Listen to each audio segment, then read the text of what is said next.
இந்த அரசியல் கோமாளியாக இருக்கிற அண்ணாமலை என்ன பண்ணுறாரு தமிழ்நாட்டில், ஏன்னா இப்போ நான் கேட்குறேன், தமிழ்நாட்டில் தமிழக மக்களாக இருந்தாலும் சரி, தமிழ்நாடாக இருந்தாலும் சரி, ஒரு நாகரிக அரசியல் செஞ்சு கொண்டிருக்கிற ஒரு பூமி, ஒரு நாடு. அங்கே அமித்ஷா மோடி பண்ணிட்டு இருக்கிற மாதிரி அரசியல் இங்கே தமிழ்நாட்டில் கிடையாது. இங்கே பெரியவங்களுக்குனா மரியாதை கொடுப்போம், பெண்களுக்குன்னா மரியாதை கொடுப்போம்.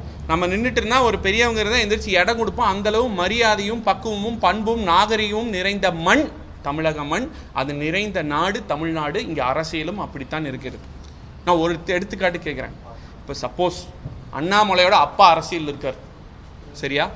அண்ணாமலை அரசியல் இல்லை, அவங்க அப்பாவை இப்படி தரக்குறைவாக பேசினோம்னா அண்ணாமலை ஏற்றுப்பாரா?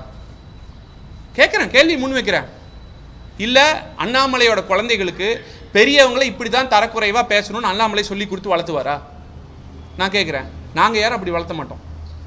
பெரியவங்களுக்குனா மரியாதை கொடுக்கணும், ஒரு கருத்து சொன்னால் கருத்தால் பண்ணணும்னு நினைப்போம். இப்போ அவங்க அப்பாவை திட்டினா அவருக்கு எப்படி இருக்கும்?